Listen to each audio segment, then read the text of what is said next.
ওগো বউ, এবার কি হবে বলো দেখি আমাদের। 3 দিন ধরে এক নাগাড়ে বৃষ্টি পড়েই যাচ্ছে। ওদিকে যে জমি রাস্তা সমস্ত কিছুই জলে তলায় ডুবে গেছে গো। সেই তো গো, খালপাড়ের ওই কয়েক কাঠা জমিই আমাদের ভরসা। সেই জমির ফসল যদি পচে যায় তাহলে খাবো কি বলো দেখি। গত 2 দিন তুমি আমাকে মাঠে যেতে দাওনি, আজকে তুমি আমাকে আটকাতে পারবে না। আমি বৃষ্টিতে ভিজে হলেও জমির হাল একবার দেখে আসবো। আজকে তোমাকে আমি বারণ করব না, শুধু নিজের শরীরের প্রতি একটু খেয়াল রেখো। এই সময় জ্বর সর্দি বাঁধালে ওষুধ কিনবার টাকা পর্যন্ত আমাদের কাছে নেই। ঠিক আছে গিন্নি, সে দেখা যাবে এক্ষণ। তুমি আমাকে এখন কিছু খেতে দাও দেখি, আমি দুটো খেয়ে জমির হালটা দেখে আসি। ঠিক আছে, তুমি বসো, আমি তোমার জন্য পান্তা ভাত আর কাঁচা মরিচ নিয়ে আসছি।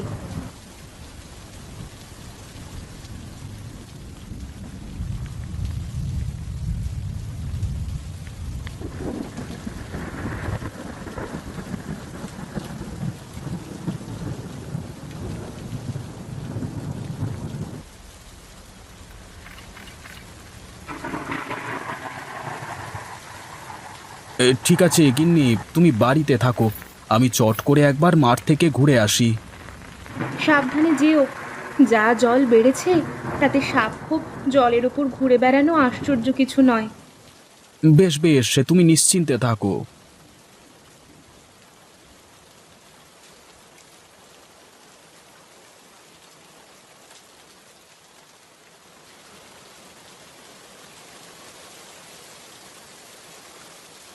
ধুর তেরিকা, সেই কখন থেকে জাল ফেলেই যাচ্ছি, একটা মাছও তো উঠবার নাম নেই।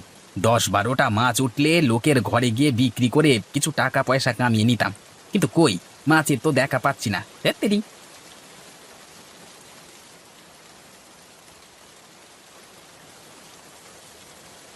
না, এ যে কোনটা মাঠ আর কোনটা পুকুর সেটা তো আমি ঠিক করে বুঝতে পারছি না। জলের যা স্রোত দিচ্ছে, তাতে তো একবার ভুল জায়গায় পা পড়লেই স্রোতে ভেসে চলে যাব। আরে ও গোপালদা, এই বন্যার সময় চললে কোথায় তুমি? স্রোতে ভেসে মারা পড়বে যে। হ্যাঁ গো হারান ভাই, ওই ভয় তো এগোতে পারছি না। এখন জমিটা একবার দেখতে যাব ভাবলাম, কিন্তু কোনটা জমি কোনটা নদী কিছুই তো বুঝতে পারছি না। জমি বলতে তোমার সেই খালপাড়ে জমিটা নাকি? হ্যাঁ গো, সেই জমিটাই বটে, কিন্তু এখন কি করব বলো দেখি। না না, মাথা খারাপ নাকি? এই সময় ওখানে যাওয়া মানে বিপদকে নিজের কাছে ডেকে আনা। সে তো বটেই। তা তুমি এখানে ডিঙি নিয়ে কি করছো? মাছ ধরছো নাকি?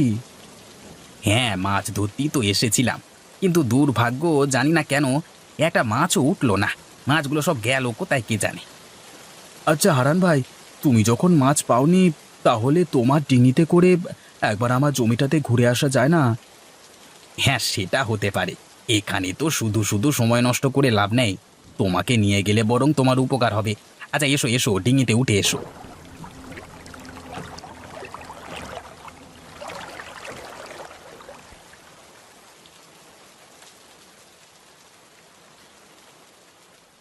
বাড়িতে কেউ আছো বাবারা, মায়েরা?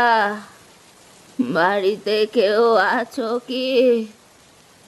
একবার একবার দয়া করে বেরিয়ে আসো না। এ কি বুড়িমা, আপনি কে? আর এই বন্যার জল পেরিয়ে বৃষ্টিতে এরকম ভিজে আপনি এখানে কি করছেন? আপনি দাওয়ায় উঠে আসুন তাড়াতাড়ি।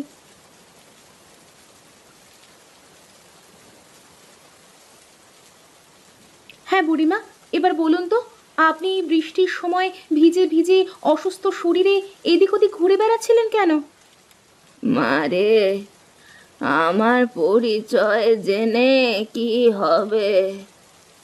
আমার মতো দুঃখী মা পৃথিবীতে বোধহয় কেউ নেই। আমাকে এই বৃদ্ধ বয়সেও লোকজনের বাড়ির দোরগোড়ায় ঘুরে ঘুরে দুমুঠো ভাত চাইতে হয়। এর থেকে এর থেকে দুর্ভাগ্য আর কি হতে পারে বল মা? এমন করে বলবেন না মা, আপনার যদি কোথাও থাকবার জায়গা না থাকে তাহলে আপনি আমাদের সাথে এখানে থাকুন, আমাদের কোনো অসুবিধা হবে না। মারে, এর আগে আমি অনেক জনার বাড়ির দোরগোড়ায় ঘুরেছি, কেউ আমাকে তাদের সাথে রাখতে চায়নি। রাখা তো দূরের কথা, দুটো খেতে চাইলেও আমাকে দূর দূর করে তাড়িয়ে দিয়েছে। আপনাকে কোথাও যেতে হবে না মা, আজ থেকে আপনি আমাদের সাথে থাকবেন। আমরা দুবেলা দুমুঠো যা খেতে পাই আপনার সঙ্গে ভাগ করে খেতে আমাদের কোনো অসুবিধা হবে না মা। বেঁচে থাকো, বেঁচে থাকো মা, বেঁচে থাকো, সুখী হও। তা মা, তুমি কি বাড়িতে একাই থাকো? না মা, আমি আর আমার স্বামী দুজনে থাকি। ও একটু বাইরে বেরিয়েছে, বন্যার জলে জমির কি হাল সেটাই দেখতে গেছে। না রে মা, জমির হাল একদম ভালো নয়, সব জমি জলে ডুবে গেছে। এবছর ফসল সবই পচে যাবে রে, পচে যাবে। সেই জন্য আমরাও চিন্তায় আছি বুড়িমা, আমাদের একটাই মাত্র জমি ভরসা, সেটাও যদি ডুবে যায় তাহলে যে আমরা না খেতে পেয়ে মারা যাব। চিন্তা করিস না মা, সব কিছু ঠিক হয়ে যাবে, তোদের খাওয়া পড়ার কোনো অভাব হবে না।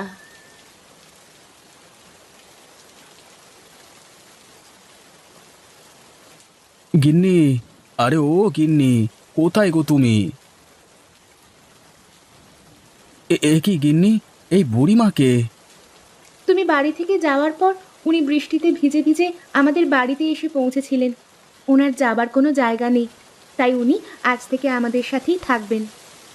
তা বেশ করেছো গিন্নি, কিন্তু গিন্নি এদিকে তো খবর ভালো নয় গো। বন্যার জল যে খাল ছাড়িয়ে এক মানুষ ওপর দিয়ে যাচ্ছে, আমাদের জমির কোনো অস্তিত্ব পেলাম না গো। এবার তাহলে কি হবে? কিছু না করলে যে বাড়িতে চাল ডাল কিনবারও পয়সাটা নেই। হ্যাঁ, সেটাই তো ভাবছি গো গিন্নি, এখন ওপরওয়ালাই কৃপা, ভাগ্যে যা আছে সেটাই হবে। অত অত দুশ্চিন্তা করো না বাবা, সকালটা হতে দাও, দেখবে সব কিছু ঠিক হয়ে যাবে। কিন্তু সকালে কি করে ঠিক হবে সব কিছু বুড়িমা?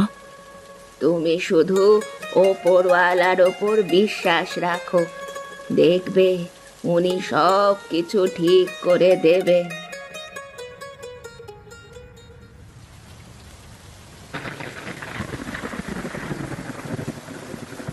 কই গো, কোথায় গেলে তুমি?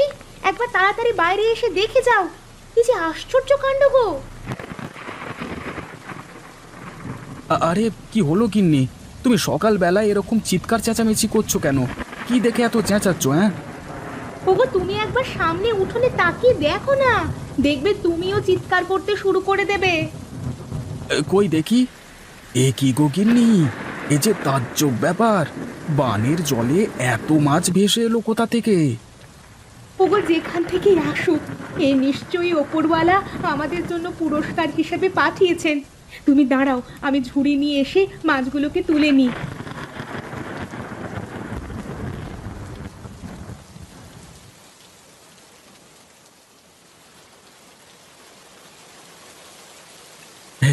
জানো গিন্নি, কালকে হারান ভাই জাল ফেলে মাছ ধরবার চেষ্টা করছিল, কিন্তু একটা মাছও তার জালে ওঠেনি। আর আজকে দেখো, না চাইতেই আমাদের উঠানে বানে ভেসে এত মাছ চলে এসেছে। তাই নাকি গো? তাহলে আর বলছি কি গিন্নি, কিন্তু গিন্নি এত মাছ এখন কি করা যায় বলো তো? তুমি একটা কাজ করো, এত মাছ তো আমরা খেতে পারবো না, আমাদের আজকে রান্নার জন্য কিছু মাছ রেখে দিয়ে বাকি মাছ গাঁয়ের মানুষদের কাছে বিক্রি করে এসো। তুমি ঠিক বলেছ গিন্নি, এতে করে হাতে দুটো পয়সাও আসবে, আমাদের আর খাওয়া পড়ার অভাবও হবে না। কিন্তু একটা অসুবিধে আছে গিন্নি। আবার কি অসুবিধে? গ্রামের রাস্তাঘাট তো বানের জলে একদম ডুবে গেছে, আমি জল পেরিয়ে গ্রামের লোকেদের কাছে মাছ বিক্রি করতে যাব কি করে? শোনো, তুমি বরং হারান্দাকে তোমার সাথে নাও। হারান্দার ডিঙিতে করে তুমি মাছগুলো খুব সহজেই গ্রামের লোকেদের কাছে বিক্রি করতে পারবে। তারপর সেখান থেকে যা টাকা হবে তার কিছু অংশ তুমি হারান্দাকে দিয়ে দিও। একদম ঠিক বলেছ গিন্নি, এই জন্যই তোমাকে আমি এত ভালোবাসি। তুমি তাহলে বসো, কেমন? রান্না বান্না করো, আমি হারান্দার সাথে মাছগুলো বিক্রি করে এসে একসঙ্গে বসে জমিয়ে মাছ দিয়ে ভাত খাবো। কিন্তু ঘরে একদমই চাল নেই যে, যা আছে আজকের দিনটাই চলবে। তুমি মনে করে একটু ভাতের চাল নিয়ে এসো না গো। আচ্ছা গিন্নি, তুমি চিন্তা করো না, আমি আসবার সময় ভাতে চাল নিয়ে আসবো। আমি এখন চললাম, হ্যাঁ।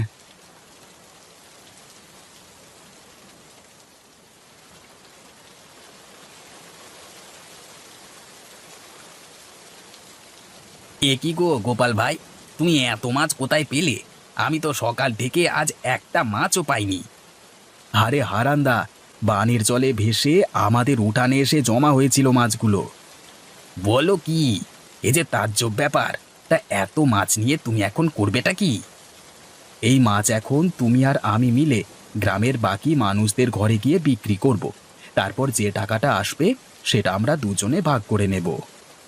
এটা তুমি মন্দ কথা বলনি। আচ্ছা এসো এসো, আমার ডিঙিতে এসো, আমরা দুজনে মাছগুলো বেচে আসি।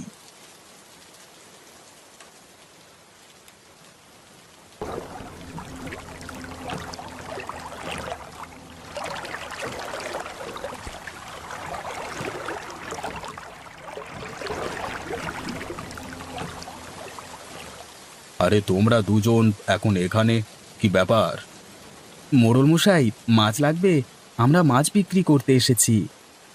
আরে হারাম তো দুদিন ধরে মাছ ধরে উঠতে পারে না, আর আজকে এত মাছ পেলে কোথায়? সে অনেক কথা মোড়ল মশাই, আপনি চান তো বাকি যে কটা মাছ আছে সব কটাই আপনাকে দিয়ে যাই। সব মিলিয়ে ওই 1000 টাকার মতো হবে।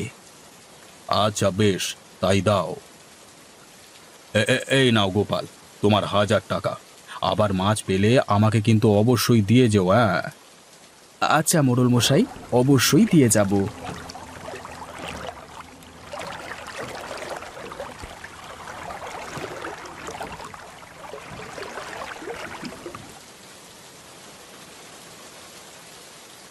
আজকে তো মাছ বেচে অনেক টাকাই হলো, কিন্তু এই টাকার বেশিরভাগটাই তো গোপাল নিয়ে পালাবে। না না না না, এটা তো হতে দেওয়া যায় না। গোপালকে আজকে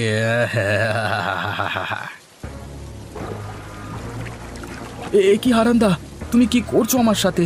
আমাকে বাঁচাও, আমাকে এখান থেকে উদ্ধার করো। না হলে আমি বন্যার জলে ভেসে মারা যাব। হারান্দা, উদ্ধার করো। যদি বাঁচতে চাও তবে আজকের ব্যবসার পুরো টাকাটা আমার হাতে তুলে দাও। আমার আমার 1 টাকাও চাই না হারান্দা, এই নাও তোমার সব টাকা। তুমি শুধু আমাকে বাঁচাও এখান থেকে। তোমাকে আর বাঁচিয়ে কি হবে? তুমি বরং এখানেই মরো। আমি তোমার বাড়িতে যেয়ে কাঁদো কাঁদো মুখ করে বলবো, গোপালদা বন্যার জলে ভেসে গেছি। না হারান্দা, এমনটা করো না, আমার পরিবার না খেতে পেয়ে মারা যাবে। সে সব আমার দেখে কি হবে? তুমি বরং এখানে হাবুডুবু খাও। হ্যাঁ, আমি চলি।